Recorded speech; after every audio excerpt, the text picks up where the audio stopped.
Welcome to P. Agarwal Editorials. Today, first article that we are going to discuss is the kind of jobs needed for विकसित भारत.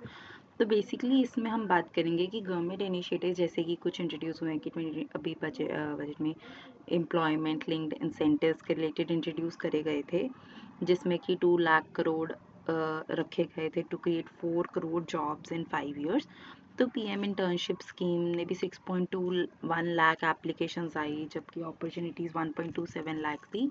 तो अब बात करी जा रही है कि हमें विकसित भारत के लिए कौन सी जॉब्स बनानी चाहिए, कौन सी क्रिएट करने की कोशिश करनी चाहिए. तो पहली टाइप ऑफ जॉब है क्लाइमेट रेजिलिएंट जॉब्स. वैसी जॉब्स जिनसे क्लाइमेट पे कोई ज़्यादा इफेक्ट ना, मतलब क्लाइमेट का इफेक्ट ना पड़े, क्योंकि इंडिया जो है वो 7th मोस्ट इफेक्टेड कंट्री था क्लाइमेट चेंज के कारण इन 2019. उसने 2021 तक ही हमने $159 बिलियन लूज़ किया. उसके बाद अगर इसी तरह चलता रहा तो हम $1 ट्रिलियन भी लूज़ करेंगे बाय 2030. तो कौन सी जॉब्स बनाई जानी चाहिए? स्टेट सब्सिडाइज्ड ई रिक्शा जो है वो वुमेन के लिए, ताकि एक तो उनसे एक तो लास्ट माइल कनेक्टिविटी, मतलब एंड टू एंड कनेक्टिविटी, आपके पास इजी रीच होगा हर तरफ पहुंचने का. 6 लाख विलेजेस में अगर ये बनाई जाएंगी तो इससे कम से कम 2 मिलियन जॉब्स बनेंगी और हर तरह की कनेक्टिविटी इंप्रूव होगी, जिससे कि सिर्फ ये नहीं होगा कि जॉब्स क्रिएट हुई हैं, बल्कि 10 और चीज़ें होती हैं जब आप एक जगह से दूसरी जगह आसानी से जा पाते हैं. कंप्रेस्ड बायोगैस प्लांट्स, तो जो हमने प्लांट बनाने का टारगेट था 5000 का और 82 प्लांट्स ही बने, उसको प्राइवेट इन्वेस्टमेंट के थ्रू ब्रिज करा जाए ये गैप और उतने बनाए जाएं जितना टारगेट लिया गया था. 500 gigawatt non fossil energy capacity target, expanding decentralised rooftop solar. Then next is AI resilient jobs. तो जो जॉब्स एआई ना मतलब ले पाए उनको बनाना चाहिए. Risk of rise of automation. 50% of jobs of India have automation potential. McKinsey predicts 50% adoption within 10 years. Then challenges क्या हैं कि AI driven layoffs होते हैं, high labor costs compared to AI based automation. तो job creation opportunities क्या होनी चाहिए education और हेल्थ केयर में. हमें बजट्स एक्सपैंड करने चाहिए to meet shortage of professionals. Then skill development, strengthening national rural livelihood mission to connect rural artisans and farmers to global and urban markets. Then aspiration centric jobs.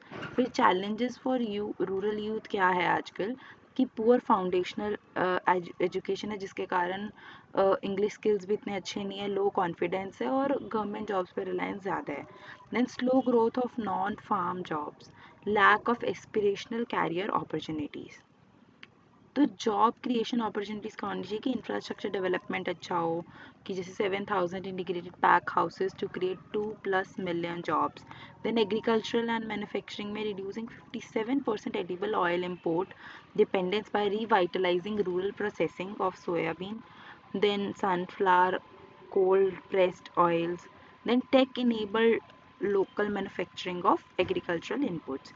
फिर rural jobs को की rebranding social media या फिर technology use करके of farm job को जो है attractive बनाना चाहिए. कंक्लूजन यही है कि अगर हमें टैक्स रिलीफ में प्रोवाइड शॉर्ट टर्म इकोनॉमिक बोझ पर, लेकिन लॉन्ग टर्म स्ट्रक्चरल रिफॉर्म्स की ज़रूरत है और इस तरह क्लाइमेट रेजिलिएंट, एआई रेजिलिएंट और एस्पिरेशन सेंट्रिक जॉब्स बनाई जानी चाहिए, तभी हम विकसित भारत का विजन जो है अचीव कर पाएंगे. Then next is India ship building industry and the union budget. तो government investment in maritime development, तो अभी सागरमाला जो प्रोजेक्ट था उसमें जो लॉन्च किया गया था 2015 में, उसमें 839 प्रोजेक्ट्स का टारगेट था और 5.8 लाख करोड़ इन्वेस्टमेंट बाय 2035 का था उसमें. तो 241 प्रोजेक्ट्स जो हैं इसमें से वो कंप्लीट हो चुके हैं, 234 प्रोजेक्ट्स ऑन गोइंग है. फोकस कहाँ है? Port modernisation, connectivity and port led industrialisation. हम क्या देखते हैं कि जीडीपी में 43% का इंक्रीज आया, एग्जिम ट्रेड ग्रो करा, पर फिर भी इंडिया की जो शिपिंग इंडस्ट्री वो अभी भी स्टेगनेटेड है. Cargo handled at ports grew by just 2.85% annually. फिर Indian registered ships grew by only this percent. Then India's global ranking in ship ownership declined from 17 to 19. Then challenges क्या है shipping industry में, अब उसकी बात करते हैं. एजिंग फ्लीट, तो एवरेज शिप एज जो है फ्रॉम 26 ईयर्स से 21 ईयर्स आ चुकी है. High capital cost and limited financing options. Then unfavourable tax policies.